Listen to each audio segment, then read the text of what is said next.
Easy E, how are we? Shawnee, do you want to practice your French?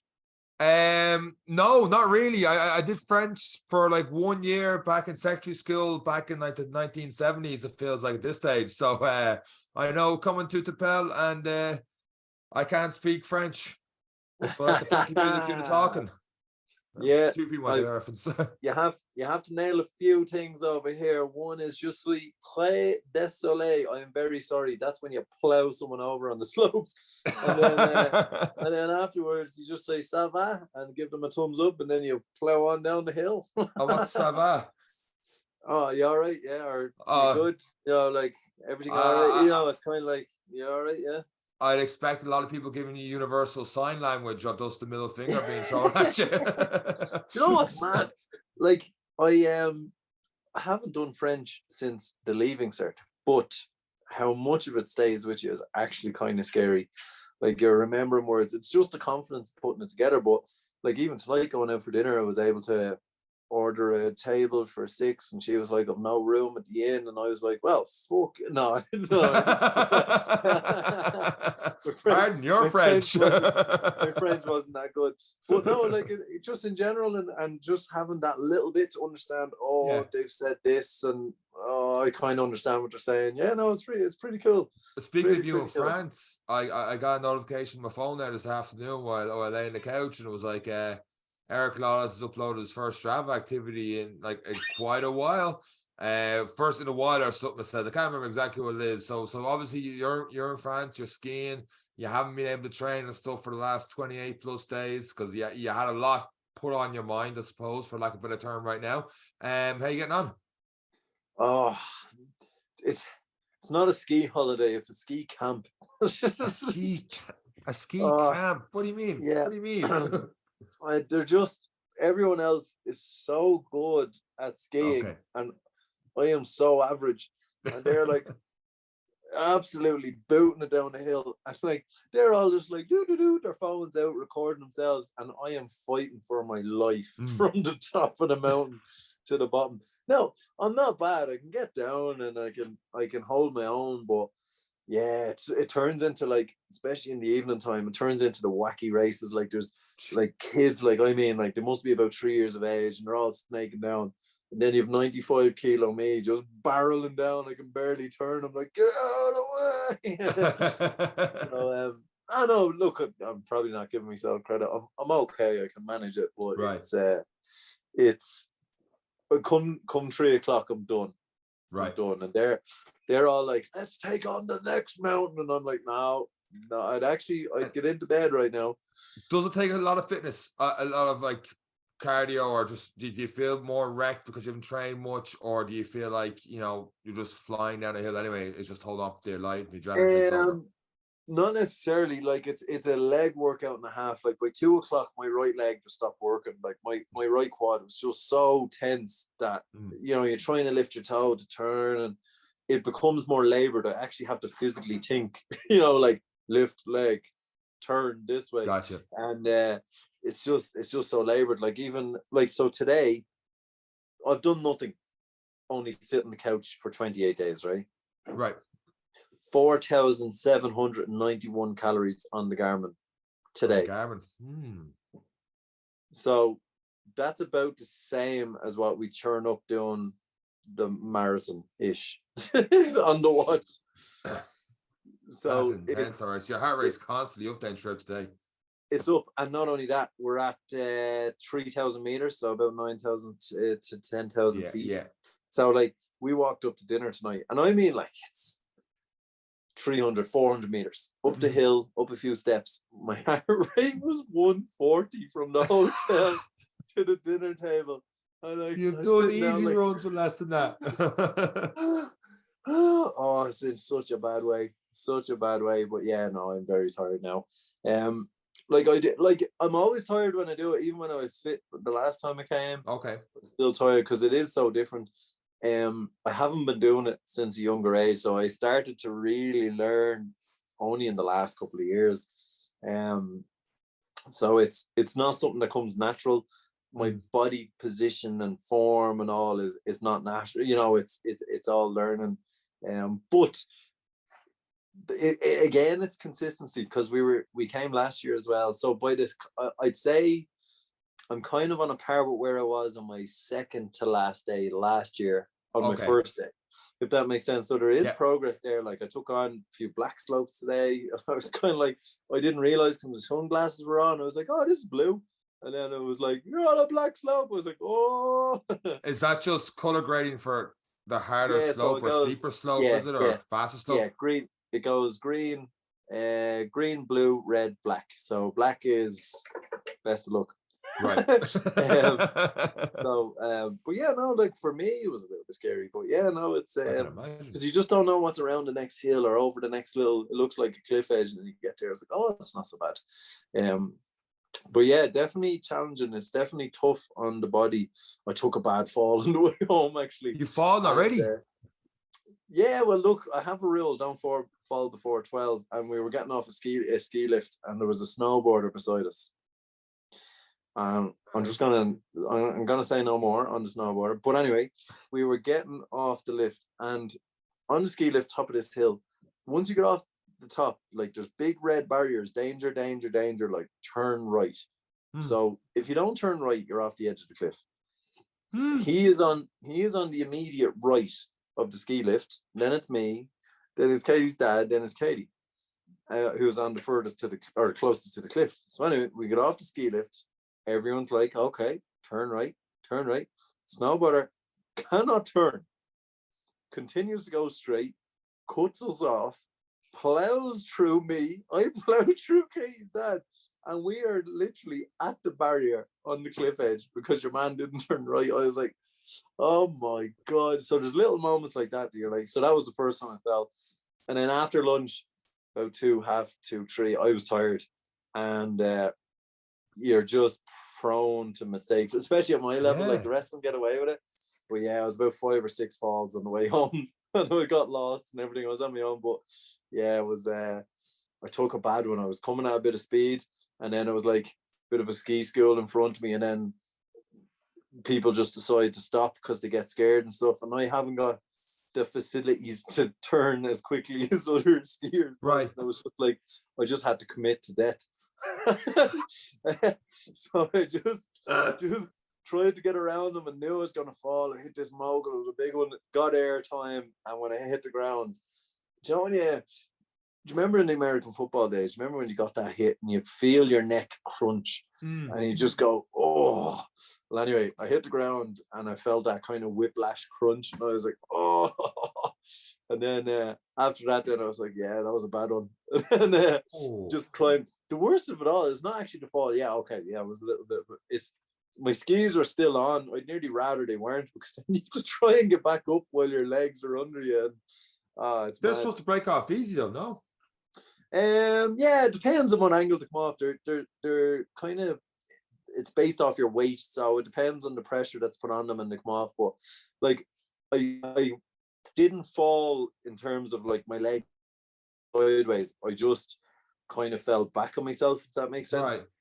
And that's when I hit the back of the head and got that little bit of a whiplash. But my skis were still on. And like there was one fall I had as well where I kind of fallen, and then once you're head first down the slope, you just keep sliding. So I was like, oh Jesus. Trying to just get it down. Now, I'm probably not selling ski holidays, but you're absolutely not. So much fun. I hit 72.5 kilometers an hour down a slope. It was so good. No, I'm not one for the speed. Like I do have very high self-preservation. So like the guys who were with us were hitting 100 kilometers an hour. I was like slow in comparison, because you see, like there's a runoff. You know, like you're coming down a slope and then you have the run up on the other side. So you have to keep speed, otherwise you have to walk up the hill. Right. So you kind of, your brain just goes, I'm not doing that walk, and you just commit to it. But yeah, like it's you're going so fast that your eyes start to water. You're like, oh, this is cool. Now I'm sure there's people listening going, error is so it's so it's good. Now. But then there's people probably listening being like 72 is that it? I don't know, you're all fantastic people, I don't care. I had a great time. So yeah, that's day 1 of 6. But yeah, I'm very tired. Very, very tired. And getting into bed with 5,000 calories burned for essentially just sliding down hills. That's phenomenal. Like I was doing a little bit of research in this podcast, not looking for, because I've seen 1 or 2 things and I want to look into it deeper. Like the number one activity for burning calories. So we're gonna get into that after the intro. Like the number one thing for burning body fat, actually, it was. So that number one exercise you should be doing to burn body fat. And I'm gonna talk about why I don't really agree with it. So then you come on with that, just 5,000 calories, and I watch. I'm like, no, it's gone. Don't care now. But if you can't afford a skiing holiday, you may want to listen to the rest of this episode of the podcast. So with that said, we're going to do it right this week. We're going to hit the intro and change topic. Let's go. So the number one activity that people should be doing for burning body fat. I'm not going to ask you to guess and stuff like that and put you in the spot because we haven't talked about this for the episode. But unless you really want to guess. I do have the one pet hate where people say you need to do sit-ups to burn belly fat. It's not sit-ups. And God, no, I agree with that. It's stupid. It's not. It's definitely not sit-ups. The answer according to this is sprinting. So if you want to burn body fat, sprinting. And the reason being, because there's a study where there's a meta-analysis. So they took 75 different studies and they compared sprinting with high-intensity interval training, and they compared it with just more steady-state kind of cardio, like long jogs. So to put a bit more context in it, the sprinting was like max intensity out of 10 because you're going all out. So the way they had it was the average of like 4 to 8 sprints of going flat out for 30 seconds. But you're getting full recovery. So you're probably only doing like a 20-25 minute session, which contains 8 sprints. And then they had the high-intensity interval sessions, where it may be around 40 minutes, your typical circuit training sessions, that kind of thing, but like maybe by 2 to 4 minutes of work, or like 2 to 4 minutes of work, 1 to 2 minutes of rest. So you're not quite fully recovered before you get back at it, but the intensity is 8 because you can't maintain intensity 10 for 4 minutes. And you could argue, is that really high intensity training? Like I would consider high intensity training being more like 10 seconds of work and 50 seconds of rest, but that's getting into technicalities and stuff. And the other one was just no rest, but steady state. So like near the end of 45-50 minutes, you're starting to feel a little bit tired and stuff and breathing a bit more. So what they reckon was that you burned significantly more body fat, they say, when you're sprinting compared to when you're doing steady state, because the time is what it takes to, like, it's more efficient, like you're 20 minutes in and out. Whereas the cardio, you could be 60 minutes of stuff and you're not quite getting it.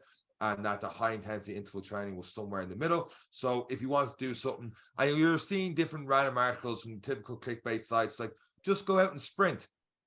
Here's where I have the issue. I don't know about you. If I go out and go for 8 sprints, even with one for 10 minutes, and you tell me to go for an all-out, flat-out sprint, I can't tell you the last time I went an all-out, flat-out sprint. Like I unless I was running after a bus, and I haven't done that in quite a while, like a flat out sprint, I know a hamstring is going. Like I just know it's gonna feel like that. It's just generating that power to go. Now, intervals, you're going, let's say if you're going like a 400-meter interval or even 800-meter interval, you're not flat out sprinting because it's a minute 30. Maybe people listening might do it in a minute 10, minute 20, whatever. That's still not a flat out sprint. That's still building up, and you're going like 70-80% of your max effort. To go 100% max effort, one, if you're not that conditioned, if you're not that powerful, if you're only getting into training, you're probably not going to get max intensity. But the fitter you are, the more power you develop, the stronger you get, the more you get to that stage. And I just feel like if you ever see someone pull a hamstring, it's like running after a ball, a good bit towards the ball, and then the hamstring goes. Like you don't see a soccer player turn and like accelerating towards the ball for like 5 seconds and the hamstring goes. It's normally like a little bit longer of a run before a player pulls up. So I feel like it's just telling someone, hey, just go out and tell everyone what you need to do is burn. And I hate the whole burn body fat thing because we've talked about a lot more of that is down to nutrition because it doesn't take into account what you're eating outside the training thing. But I think just saying to anyone, go out and just do sprints. And even if you are doing a sprint, you're not sprinting 3-4 times a week either. You're not, because your body is just not going to recover. Like if you are powerful enough to go for flat out sprints, you're not recovering. Yeah, like it's I think it's wrong to say, and this is where I don't like, when you isolate a topic that's close to people's hearts, because everyone's like body fat. You know, we're in the Instagram world, and it's like, all right, what am I gonna do? Well, now I'm gonna do intermittent fasting, and I'm gonna sprint while I'm fasting, and all this crack. Like, I got like a lot of theories round into one. If you want to burn body fat, lift heavy weights and do a little bit of cardio, therefore building more muscle mass, which eats more body fat, and then cut down what you're eating, and then you'll double up on the fun. Like but sprinting being explosive, you're using the ATP within the cells, which is a different kind of category of energy. Once you deplete that, then you have to get into the glucose. You know, like there's a whole cascade of things that's actually happening before you're getting into body fat. And body fat only happens once you've exhausted all of these other things. So I would say that they're saying that the sprinting, because you're doing this explosive when you're probably developing more muscle, therefore your basal metabolic rate might increase. You know, like there's so much more to it than just being like, let's go sprinting to burn body fat. Like, it's pure shit. Same as the whole do sit-ups to burn, you know, like there is the sit-up things is, I'd like to think most people listening now aren't like, oh geez, I gotta burn body fat in the morning. I gotta do like, you know, 100 sit-ups, that's me done, you know, throughout the day and stuff like that, or whatever it is, because you can't just go, I'm gonna get rid of body fat from my stomach.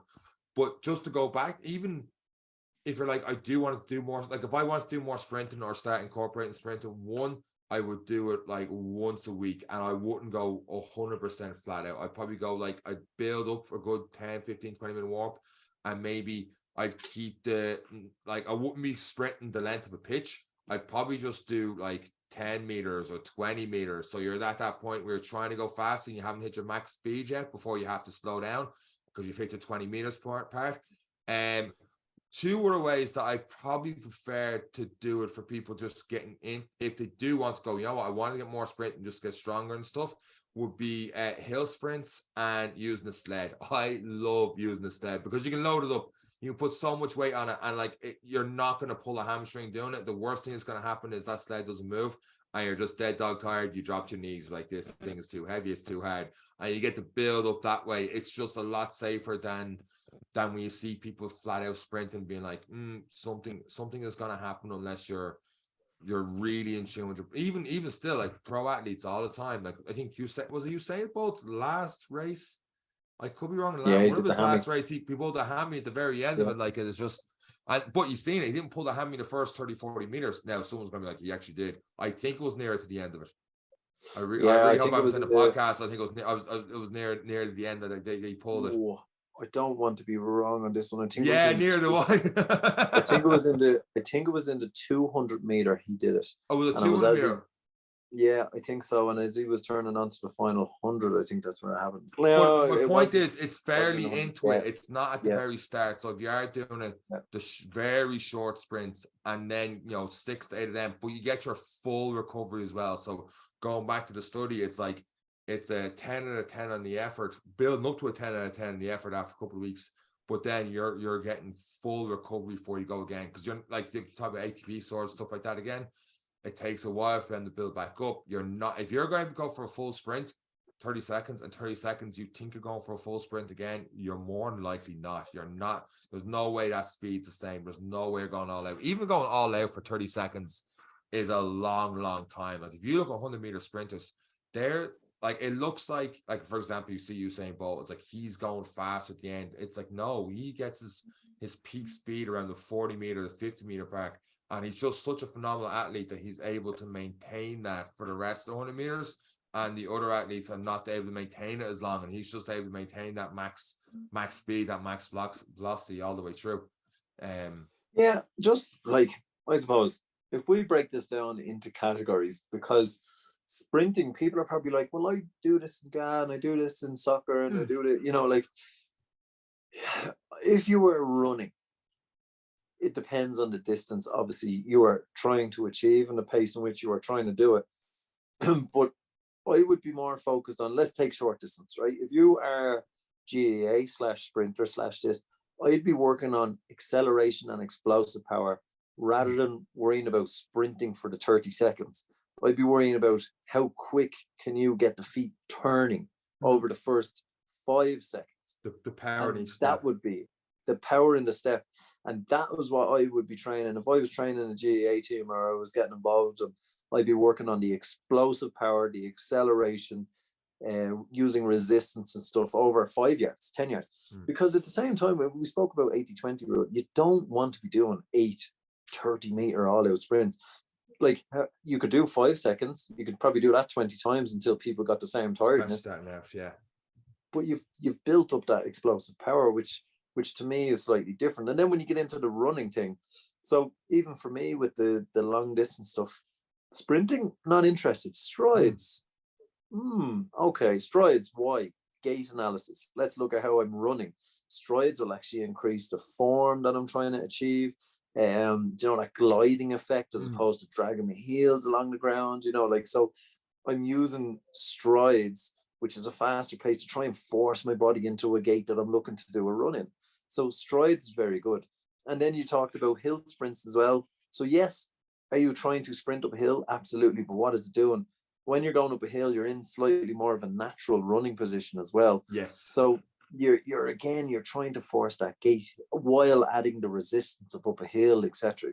So you're trying to teach the body, I suppose, in a better running form, so that you can keep speed over a longer distance of time. It's, each of them has a different purpose depending on what you're doing. And I know people are like, well, we do sprints all the time. I was like shuttles are fantastic because it's out, it's back, it's explosive. And that's why preseason training, when you get into the soccer ball or the GAA, it's all like, get to the cone, back, get to this, back, and it's all about acceleration, explosive power, because that's what it is in that sport. It's the speed and transition. It's the speed to change direction. Whereas when you're into the long game, unless you're a sprinter, it'll be more strides for me personally. And it's just my own opinion. Yeah, well, Rachel in the podcast has played many times. She loves finishing a lot of her easy runs on those strides, getting knees up. The hill runs, the knee has to come up, otherwise your foot's going to bounce off the ground, because it depends on how steep the incline is in the hill. The same with the sled, you have to punch that knee forward and push the ground through to get that extension of the back leg. It's very similar to hills. So if you got a good hill near you, I mean, work away on that.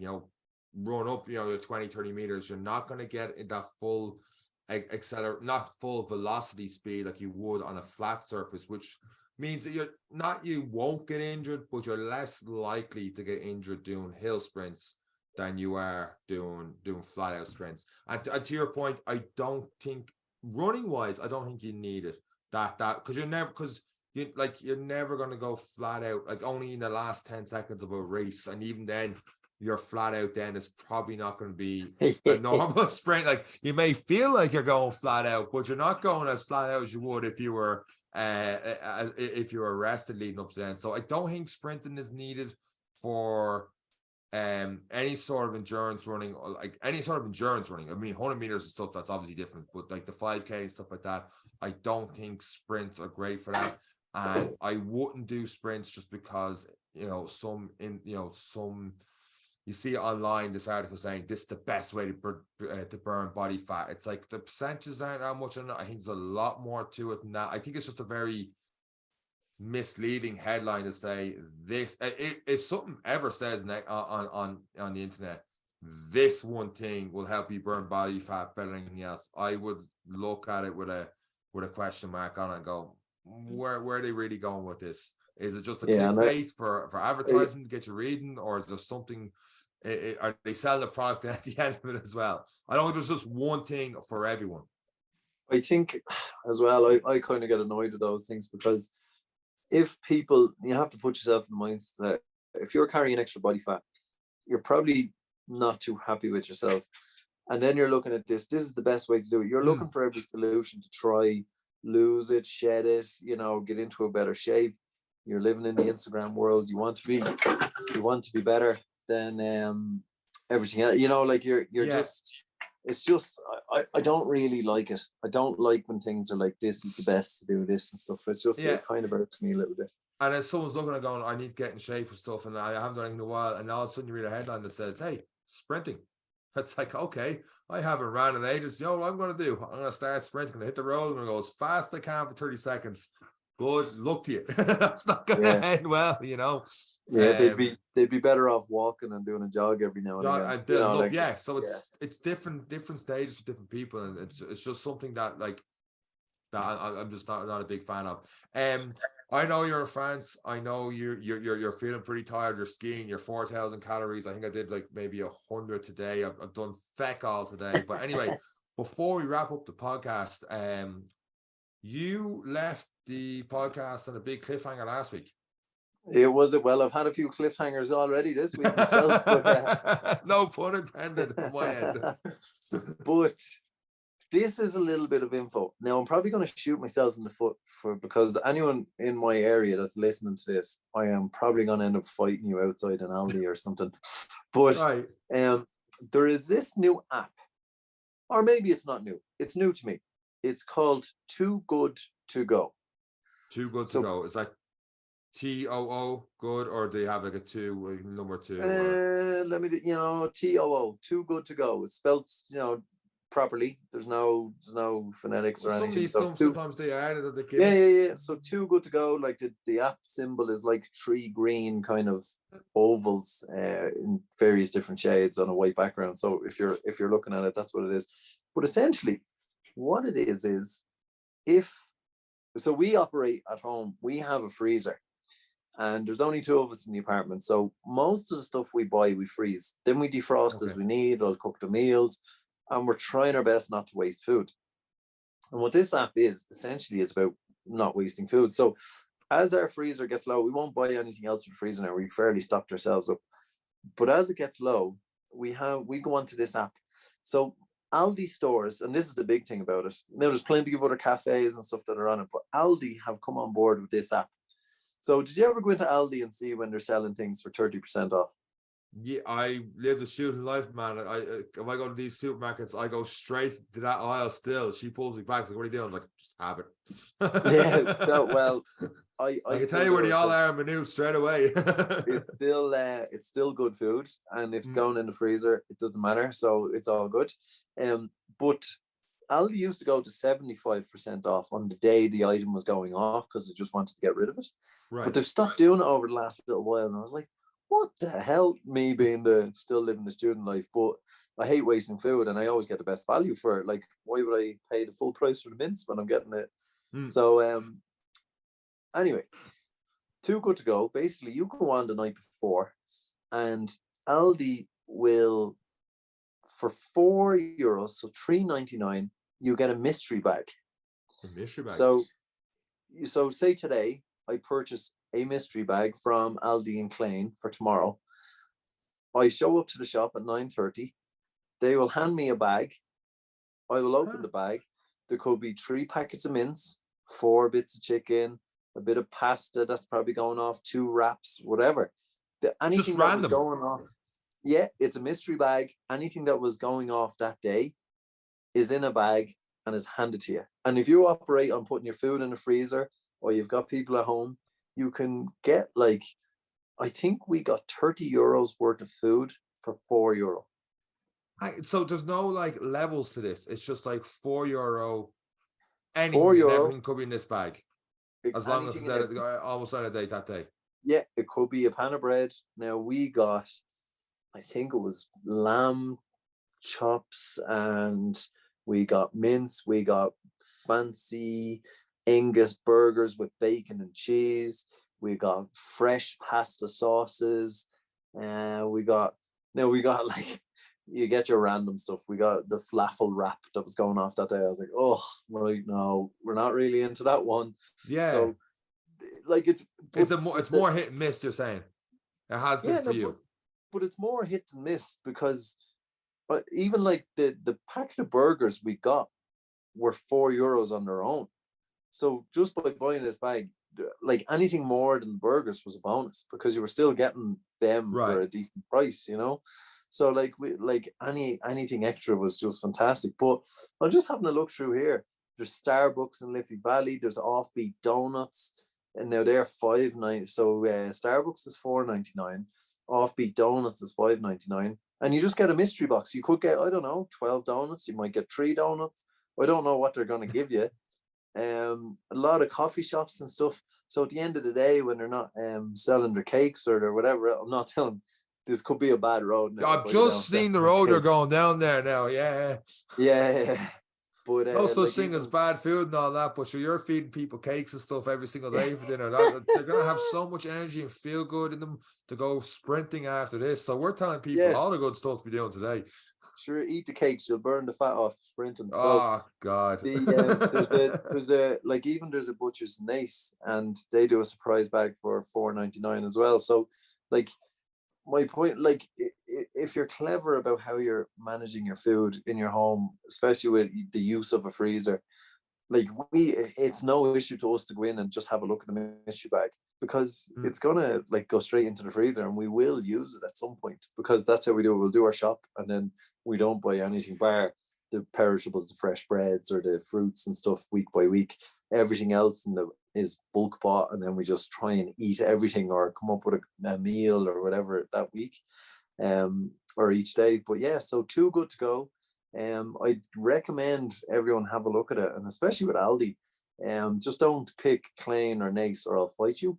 But apart from that, like, I know, to be fair, like it's not like I'm going to the shop every day. It's when the freezer gets low, you might buy it like each day for a week, and you've spent, so say 5 days, you'll spend €20 and you'll probably have €100 worth of food into your freezer. So it is something for our listeners. If you haven't heard of it yet, definitely get onto it. More money to spend on races and stuff. We've got your food covered. That's how we're going to tie this one in a bow this week. You'll be sprinting to Aldi just to get them. And on that note, anything else to add this week's episode of the podcast?